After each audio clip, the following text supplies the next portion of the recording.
Hello everyone, get ready for Karnataka TET Kannada ವ್ಯಾಕರಣ ಭಾಗ 12 ಸಿರಿಗನ್ನಡ 8ನೇ ತರಗತಿ. ಸಪ್ತಾಕ್ಷರಿಯ ಮಂತ್ರ ಬರೆದವರು ಮುದ್ದಣ್ಣ. ನೋಡ್ತಾ ಹೋಗೋಣ. ಇವರ ಕವಿ ಪರಿಚಯ, ಕೃತಿಕಾರರ ಪರಿಚಯ. ಲಕ್ಷ್ಮೀನಾರಾಯಣಪ್ಪ ಉಡುಪಿ ಜಿಲ್ಲೆಯ ಕಾರ್ಕಳ ತಾಲೂಕಿನಲ್ಲಿರುವ ನಂದಳಿಕೆಯ ಶ್ರೀ ಮಹಾಲಿಂಗೇಶ್ವರ ದೇವಾಲಯದಲ್ಲಿ ಮಾಲೆಗಾರರಾಗಿದ್ದ ತಿಮ್ಮಪ್ಪಯ್ಯ ಮತ್ತು ಮಹಾಲಕ್ಷ್ಮಮ್ಮ ದಂಪತಿಗಳ ಮಗ. 1870 ಜನವರಿ 24ರಂದು ಜನಿಸಿದ ಈತನನ್ನ ತಾಯಿ ಮುದ್ದಣ ಎಂದು ಮುತ್ತಿನಿಂದ ಕರೆಯುತ್ತಿದ್ದಳು. ಹಾಗಾಗಿ ಲಕ್ಷ್ಮೀನಾರಾಯಣ ಎಂಬ ನಾಮಕರಣ ಮಾಡಿದರೂ ಕರುನಾಡು ಈತನನ್ನ ಮುದ್ದಣ ಎಂದೇ ಕರೆಯಿತು. ಈತನ ನಂದಳಿಕೆಯಲ್ಲಿ ಪ್ರಾಥಮಿಕ ವಿದ್ಯಾಭ್ಯಾಸ ಮುಗಿಸಿ ಉಡುಪಿಗೆ ಬಂದು ವಿದ್ಯಾಭ್ಯಾಸ ಮುಂದುವರಿಸಲು ಸಾಧ್ಯವಾಗದೆ ವ್ಯಾಯಾಮ ಶಿಕ್ಷಕರ ತರಬೇತಿ ಪಡೆದು 1889ರಲ್ಲಿ ಉಡುಪಿಯ ಬೋರ್ಡ್ ಹೈಸ್ಕೂಲ್ನಲ್ಲಿ ವ್ಯಾಯಾಮ ಶಿಕ್ಷಕರಾಗಿ 10 ರೂಪಾಯಿ ಮಾಸಿಕ ವೇತನ ಪಡೆದು ವೃತ್ತಿ ಜೀವನ ಆರಂಭಿಸಿದರು.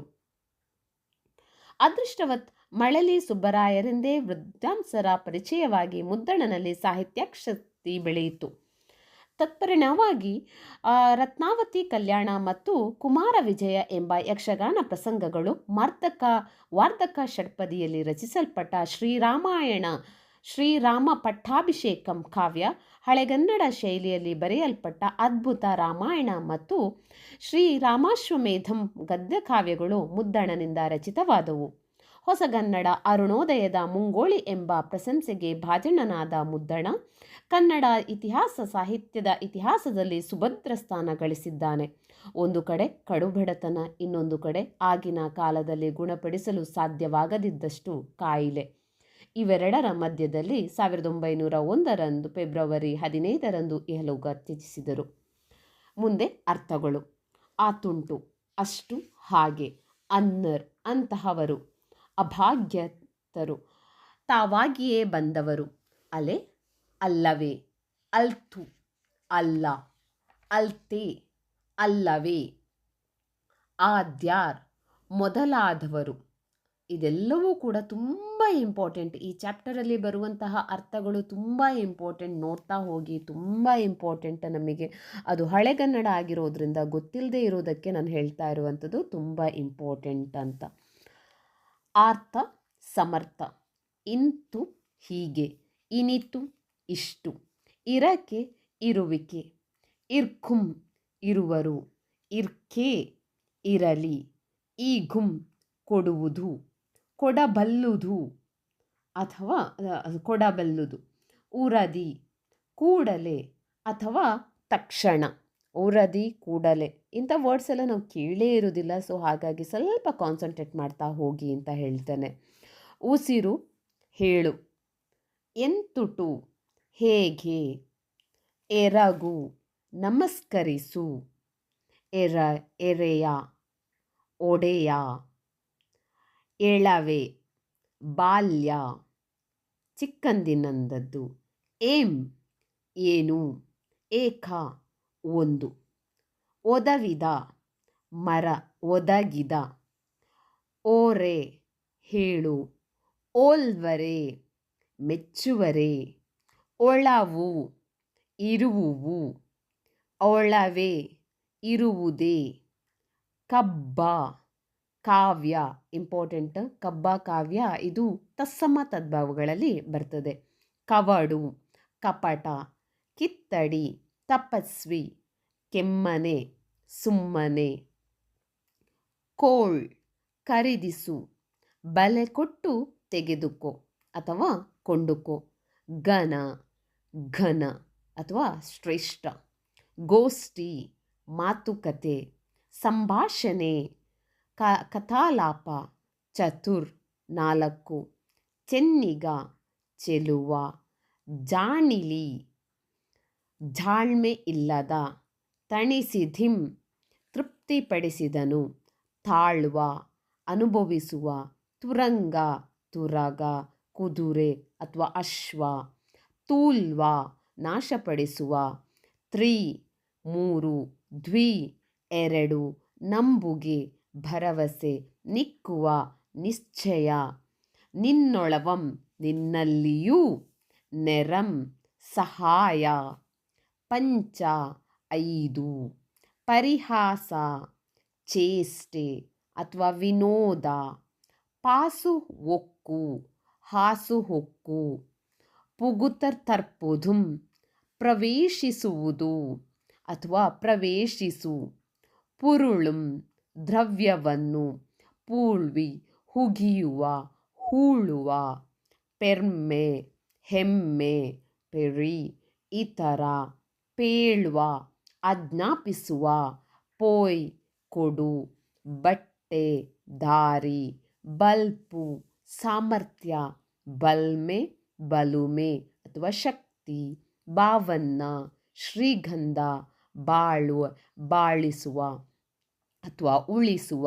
ಬೆಮೆಗೊಂಡು ಭ್ರಮೆಗೊಂಡು ಆಸೆಪಟ್ಟು, ಭವತಿ ಪುಜ್ಜಳೆ ಮಳೆವಾಳ್ತೆ ತನ್ನ ಸಂಸಾರ, ಮನ್ನಿಸಿ ಅಂದರೆ ಗೌರವಿಸಿ, ಮಾನ್ ಅಂದರೆ ಬಿಡು, ಮುಂ ಅಂದರೆ ಮುಂದಿನ, ಮುಂತಪ್ಪ ಅಂದರೆ ಮೊದಲಾದ, ಮೃಷ್ಟ ಅಂದರೆ ರಸವತ್ತಾದ ಅಥವಾ ರುಚಿಯಾದ, ಮೈಮೆಗಾರ ಅಂದರೆ ಶ್ರೇಷ್ಠ ಅಥವಾ ಸಮರ್ಥ, ಮೋಡೆ ಅಂದರೆ ಮೂಢೆ, ಯಥೇಚ್ಛ ಅಂದರೆ ಬೇಕಾದಷ್ಟು, ವಿನೋದ ಅಂದರೆ ಆನಂದ ಅಥವಾ ಉತ್ಸಾಹ ಸಂಭ್ರಮ, ಷಟ್ ಅಂದರೆ ಆರು, ಸದ್ಭವಕಾರ ಅಂದರೆ ಹಾಸ್ಯಗಾರ, ಸಾವಿರ ಅಂದರೆ ಸಾವಿರ, ಸಿಂಗರದ ಸೊಬಗಿನ ಅಂತ ಅರ್ಥ, ಭೂಷಣ ಸಿಂಗರದ ಅಂದರೆ ಸೊಬಗಿನ ಅಂತ ಅರ್ಥ. ನೆಕ್ಸ್ಟ್ ಭೂಷಣ ಅಂದರೆ ಪ್ರಾಯವಾದ ಸಿದ್ಧಿ, ಕೈವಶ ಮಾಡಿಕೊಳ್ಳುವಿಕೆ. ಭಾಷಾಭ್ಯಾಸ ನೋಡ್ತಾ ಹೋಗೋಣ. ಲೇಖನದ ಚಿಹ್ನೆ. ಬರವಣಿಗೆಯಲ್ಲಿ ಲೇಖನ ಚಿಹ್ನೆಗಳ ಪಾತ್ರ ಅತ್ಯಂತ ಮುಖ್ಯವಾದುದು. ನಾವು ಬರೆದ ವಿಚಾರಗಳು ಓದುಗರಿಗೆ ಸ್ಪಷ್ಟವಾಗಿ ಅರ್ಥವಾಗಲೆಂದು ಅಲ್ಲಲ್ಲಿ ಉಪಯೋಗಿಸುವ ಚಿಹ್ನೆಗಳಿಗೆ ಲೇಖನ ಚಿಹ್ನೆಗಳು ಎನ್ನುತ್ತೇವೆ. ಲೇಖನ ಚಿಹ್ನೆಗಳಿಲ್ಲದ ಬರವಣಿಗೆ ಅಸ್ಪಷ್ಟವ ಅಥವಾ ಸ್ಪಷ್ಟರ್ಥವನ್ನು ಕೊಡದೆ ತೊಡಕುಗಳಿಗೆ ಕಾರಣವನ್ನು ಉಂಟು ಮಾಡುವುದುಂಟು. ಹಾಗಾಗಿ ಲೇಖನ ಚಿಹ್ನೆಗಳು ಅತ್ಯಂತ ಅಗತ್ಯ. ಹೌದು, ಬರವಣಿಗೆಯಲ್ಲಿ ಪ್ರತಿಯೊಂದು ಚಿಹ್ನೆಗಳು ತುಂಬ ಇಂಪಾರ್ಟೆಂಟ್. ಯಾವುದೆಲ್ಲ ಚಿಹ್ನೆಗಳು, ಎಷ್ಟು ವಿಧದ ಚಿಹ್ನೆಗಳಿದೆ ಎಂಬುದನ್ನು ಒಂದೊಂದಾಗಿ ನೋಡ್ತಾ ಹೋಗೋಣ. ಪೂರ್ಣ ವಿರಾಮ ಅಂದರೆ ಫುಲ್ ಸ್ಟಾಪ್, ಅರ್ಧ ವಿರಾಮ, ಅಲ್ಪ ವಿರಾಮ, ಪ್ರಶ್ನಾರ್ಥಕ, ಭಾವಸೂಚಕ, ಉದ್ಧರಣ ಚಿಹ್ನೆ, ವಾಕ್ಯ ವೇಷ್ಟನ ಚಿಹ್ನೆ, ಆವರಣ ಚಿಹ್ನೆ, ವಿವರಣಾತ್ಮಕ ಚಿಹ್ನೆ. ಪ್ರತಿಯೊಂದಕ್ಕೂ ಅದರದ್ದೇ ಆದಂತಹ ಸಿಂಬಲ್ ರೆಪ್ರೆಸೆಂಟೇಷನ್ ಇದ್ದು ಅದನ್ನು ನೋಡ್ಕೊಳ್ಳೋದು ಇಂಪಾರ್ಟೆಂಟ್. ಮೊದಲಿಗೆ ಪೂರ್ಣ ವಿರಾಮ. ಪೂರ್ಣ ಅಂದರೆ ಒಂದು ಫುಲ್ ಅಂತ ಹೇಳುವಂಥ ಮೀನಿಂಗ್. ಒಂದು ಪೂರ್ಣ ಕ್ರಿಯೆಯಿಂದ ಕೂಡಿದ ವಾಕ್ಯದ ಕೊನೆಯಲ್ಲಿ ಈ ಪೂರ್ಣ ವಿರಾಮ ಚಿಹ್ನೆಯನ್ನು ಬಳಸಬೇಕು. ಉದಾಹರಣೆಗೆ, ಮಕ್ಕಳು ಹಾಡನ್ನು ಹಾಡಿದರು. ಅರ್ಧ ವಿರಾಮ. ಅನೇಕ ಉಪವಾಕ್ಯಗಳು ಒಂದು ಪ್ರಧಾನ ವಾಕ್ಯಕ್ಕೆ ಅಧೀನವಾಗಿದ್ದಾಗ, ಉಪವಾಕ್ಯಗಳು ಮುಗಿದಾಗೆಲ್ಲ ಈ ಚಿಹ್ನೆಯನ್ನು ಬಳಸಲಾಗುವಂತಹದ್ದು. ಅಂದರೆ ಒಂದು ಉದಾಹರಣೆಗೆ ಹೇಳ್ತಾನೆ ನೋಡ್ಕೊಳ್ಳಿ. ಮಾತು ಬಲ್ಲವನಿಗೆ ಜಗಳವಿಲ್ಲ. ಇಲ್ಲಿ ಇದೊಂದು ಫುಲ್ ಸೆಂಟೆನ್ಸ್ ಅಲ್ಲ.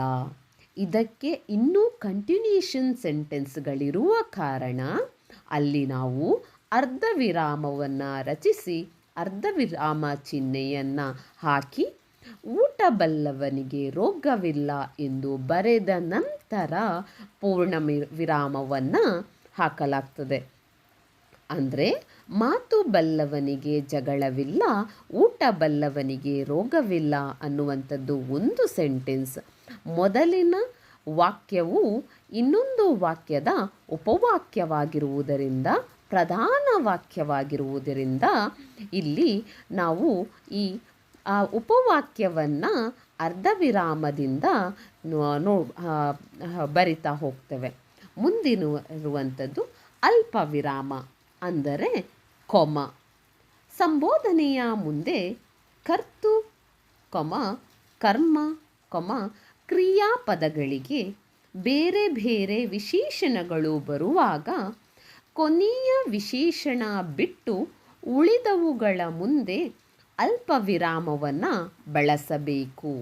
ಅಂದರೆ ಒಂದೇ ಥರದ್ದು ಬಂದಾಗ ನಾವು ಅದರನ್ನೇನು ಮಾಡ್ತೇವೆ, ಒಂದು ಕೊಮ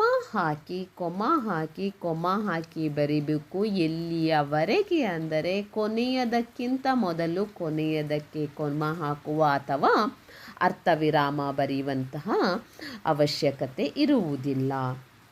ಇಲ್ಲಿ ನೋಡ್ಕೊಳ್ಳಿ, ಉದಾಹರಣೆಗೆ ಬಟ್ಟೆಗಿರಣಿ, ರಟ್ಟು, ಪೆನ್ಸಿಲ್, ಬೆಂಕಿ ಕಡ್ಡಿ. ಅಲ್ಲಿ ಹಾಕಲಿಕ್ಕಿಲ್ಲ, ಯಾಕಂದರೆ ಅದು ಮುಗಿಯಿತು. ತಯಾರಿಕಾ ಘಟಕಗಳನ್ನು ಸ್ಥಾಪಿಸಲಾಗಿದೆ. ಮುಂದಿನದು ಪ್ರಶ್ನಾರ್ಥಕ. ಪ್ರಶ್ನೆ ರೂಪದ ಪದ ಮತ್ತು ವಾಕ್ಯಗಳ ಮುಂದೆ ಪ್ರಶ್ನೆ ಚಿಹ್ನೆಯನ್ನು ಬಳಸಲಾಗುವಂತಹದ್ದು. ಉದಾಹರಣೆಗೆ ಮನೋರಮ್ ಯಾರು? ಯಾರು ಅಂದರೆ ಅಲ್ಲಿ ಪ್ರಶ್ನಾರ್ಥಕ. ಕ್ವೆಶನ್ ಮಾರ್ಕ್ ಬರುವಂಥದ್ದಕ್ಕೆ ನಾವು ಪ್ರಶ್ನಾರ್ಥಕ ಚಿಹ್ನೆ ಅಂತ ಹೇಳ್ಬೋದು. ಈ ಮನೋರಮ ಯಾರು ಅಥವಾ ಯಾವಾಗ ಈ ಥರದ ಕ್ವೆಶನ್ ಬಂದಾಗ ಅಲ್ಲಿ ನಾವು ಉಪಯೋಗಿಸುವಂತಹ ಚಿಹ್ನೆ ಪ್ರಶ್ನಾರ್ಥಕ ಚಿಹ್ನೆಯಾಗಿರುತ್ತದೆ. ಮುಂದಿನದು ಭಾವಸೂಚಕ ಎಕ್ಸ್ಕ್ಲಮೇಟರಿ ಮಾರ್ಕ್. ಹರ್ಷ, ಆಶ್ಚರ್ಯ, ಸಂತೋಷ, ವಿಷಾದ, ದುಃಖ ಇದೆಲ್ಲವೂ ಭಾವನೆ. ಮುಂತಾದ ಭಾವನೆಗಳನ್ನು ಸೂಚಿಸುವ ಈ ಪದಗಳ ಮುಂದೆ ಬಳಸಲಾಗುವ ಚಿಹ್ನೆಯನ್ನು ಭಾವಸೂಚಕ ಚಿಹ್ನೆ ಎಂದು ಹೇಳಬಹುದು. ಆಹಾ, ಎಷ್ಟೊಂದು ಸುಂದರವಾಗಿದೆ ಈ ಹೂವು. ಆಹಾ ಅಂತ ಹೇಳಿದ ತಕ್ಷಣವೇ ಏನೋ ಒಂಥರ ಖುಷಿ, ವಾವ್ ಸೂಪರ್ ಅಂತ ಹೇಳುವಂಥ ಐಡೆಂಟಿಫಿಕೇಷನನ್ನು ಹೇಳ್ತೇವಲ್ಲ, ಭಾವನೆ. ಹರ್ಷ ಇರ್ಬೋದು, ಆಶ್ಚರ್ಯ, ದುಃಖ ಆದಾಗ ಕೂಡ ಅದು ಕೂಡ ನಮ್ಮ ಭಾವನೆಯೇ ಅಲ್ವಾ. ಭಾವನೆಯನ್ನು ಸೂಚಿಸುವ ಚಿಹ್ನೆ ಭಾವಸೂಚಕ ಚಿಹ್ನೆ. ಮುಂದಿನದು ಉದ್ಧರಣ ಚಿಹ್ನೆ. ಸ್ವಲ್ಪ ತಲೆ ಒಳಗೆ ಉಪಯೋಗಿಸಿ ನೋಡಿಕೊಂಡು ಹೇಳಿ. ಒಬ್ಬರು ಹೇಳಿದ ಮಾತನ್ನೇ ಯಥಾವತ್ತಾಗಿ ಬರೆಯುವಾಗ ಈ ಚಿಹ್ನೆಯನ್ನು ಬಳಸಲಾಗುವಂಥದ್ದು. ಉದಾಹರಣೆಗೆ, ಶಿಕ್ಷಣವು ಕೆಲವೇ ಜನರ ಸ್ವತ್ತಾಗದೆ ಪ್ರಗತಿಪರ ರಾಜ್ಯದಲ್ಲಿ ಎಲ್ಲರ ಅಜನ್ಮಸಿದ್ಧ ಹಕ್ಕಾಗಬೇಕು ಎಂದು ಸರ್ ಎಂ ವಿಶ್ವೇಶ್ವರಯ್ಯ ಹೇಳಿದರು. ಇಲ್ಲಿ ನೋಡಿ, ವಿಶ್ವೇಶ್ವರಯ್ಯ ಅಂತ ಹೇಳುವಂಥ ಒಬ್ಬರು ಪರ್ಸನ್. ಅವರು ಯಾವ ರೀತಿ ಹೇಳ್ತಾರೆ, ಏನರ ಬಗ್ಗೆ ಹೇಳ್ತಾರೆ ಅನ್ನುವಂಥದ್ದು ಅಲ್ಲಿ ಹೈಲೈಟ್ ಆಗಿರ್ತದೆ. ಈ ಹೈಲೈಟ್ ಆಗಿ ಹೇಳುವಂತಹ ಈ ಪದವನ್ನೇ ಉದ್ಧರಣ ಚಿಹ್ನೆ ಅಂದರೆ ಇನ್ನೊಬ್ಬರು ಹೇಳುವುದನ್ನು ಯಥಾವತ್ತಾಗಿ ಹೇಳುವಂಥದ್ದನ್ನು ಉದ್ಧರಣ ಚಿಹ್ನೆಯಲ್ಲೇ ಬಳಸಲಾಗ್ತದೆ. ಮುಂದೆ ವಾಕ್ಯವೇಷ್ಟನ ಚಿಹ್ನೆ. ಪಾರಿಭಾಷಿಕ ಪದಗಳನ್ನು ಬಳಸುವಾಗ, ಅನ್ಯ ಭಾಷೆಯ ಪದಗಳನ್ನು ಬಳಸುವಾಗ, ಪ್ರಮುಖ ಪದಗಳನ್ನು ಸೂಚಿಸುವಾಗ ಈ ಚಿಹ್ನೆಗಳನ್ನು ಬಳಸಲಾಗುವಂಥದ್ದು. ಪಾರಿಭಾಷಿಕ ಪದ ಅಥವಾ ಬೇರೆ ಭಾಷೆಯ ಪದಗಳನ್ನು ಬಳಸಬೇಕಾದ್ರೆ ಈ ವಾಕ್ಯವೇಷ್ಟನ ಚಿಹ್ನೆಯನ್ನು ಬಳಸ್ಬೋದು. ಕನ್ನಡ ಭಾಷೆಯಲ್ಲಿ ಇಂಗ್ಲಿಷ್, ಪರ್ಷಿಯನ್, ಪೋರ್ಚುಗೀಸ್ ಭಾಷೆಗಳ ಪದಗಳನ್ನು ಬಳಸಲಾಗುತ್ತದೆ. ಕನ್ನಡ ಭಾಷೆಯಲ್ಲಿ ಇಂಗ್ಲಿಷ್ ಇದು ಇನ್ನೊಂದು ಲ್ಯಾಂಗ್ವೇಜ್, ಪರ್ಷಿಯನ್ ಇನ್ನೊಂದು ಥರದ ಲ್ಯಾಂಗ್ವೇಜ್, ಪೋರ್ಚುಗೀಸ್ ಇನ್ನೊಂದು. ಭಾಷೆಗಳ ಪದಗಳನ್ನು ಬರೆಯಬೇಕಾದರೆ ಈ ಥರದ ಚಿಹ್ನೆಯನ್ನು ಬರೀತೇವೆ. ಈ ಥರದ ಚಿಹ್ನೆ ಅಂದರೆ ಅದರ ಹೆಸರೇ ವಾಕ್ಯವೇಷ್ಟನ ಚಿಹ್ನೆ ಅಂತ ಹೇಳಲಾಗ್ತದೆ. ತುಂಬ ಇಂಪಾರ್ಟೆಂಟ್ ಆಗಿರ್ತದೆ, ನೋಡ್ಕೊಳ್ಳಿ. ಮುಂದೆ ಆವರಣ ಚಿಹ್ನೆ. ಒಂದು ಪದವನ್ನು, ವಾಕ್ಯವನ್ನು ಹೇಳಿ ಅದಕ್ಕೆ ಸಮನಾರ್ಥಕ ಪದವನ್ನು ಅಥವಾ ವಾಕ್ಯವನ್ನು ಹೇಳುವಾಗ ಬಳಸಲಾಗುವ ಚಿಹ್ನೆ. ಇದನ್ನು ಆವರಣ ಚಿಹ್ನೆ ಎಂದು ಬಳಸಲಾಗ್ತದೆ.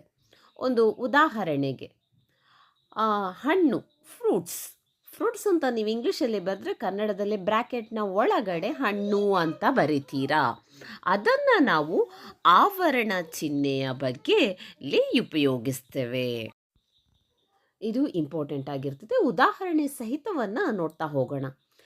ನೀರನ್ನು ವಿಭಜಿಸಿದರೆ ಆಮ್ಲಜನಕಕ್ಕೆ ಇಂಗ್ಲೀಷಲ್ಲಿ ನಾವು ಆಕ್ಸಿಜನ್ ಅಂತ ಹೇಳ್ತೇವೆ.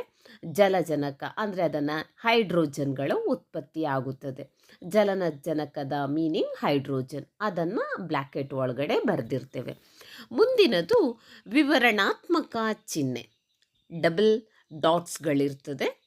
ಒಂದು ಅಭಿಪ್ರಾಯದ ವಿವರಣೆ ಮುಂದೆ ತಿಳಿಸಿದಂತೆ ಇದೆ ಎಂದು ತೋರಿಸುವ ಸಂದರ್ಭದಲ್ಲಿ ಈ ಚಿಹ್ನೆಯನ್ನು ಬಳಸಲಾಗ್ತದೆ. ಈಗ ವಿವರಣಾತ್ಮಕ ಚಿಹ್ನೆಯನ್ನು ಅದರ ಮುಂದೆ ಕೂಡ ಹೇಳ್ಬೋದು. ವಿವರಣಾತ್ಮಕ ಚಿಹ್ನೆ ಎಂದರೆ ಅಂತ ಹೇಳಬೇಕಾದ್ರೆ ಅಲ್ಲಿ 2 ಡಾಟ್ಗಳನ್ನು ಹಾಕಿ ವಿವರಣಾತ್ಮಕ ಚಿಹ್ನೆ ಎಂದರೆ ಒಂದು ಅಭಿಪ್ರಾಯದ ವಿವರಣೆಯನ್ನು ಮುಂದೆ ತಿಳಿಸ್ತಾ ಇದ್ದೇವೆ ಅಂತ ಹೇಳುವಂತಹ ಮೀನಿಂಗ್ ಬರ್ತದೆ. ಉದಾಹರಣೆಗೆ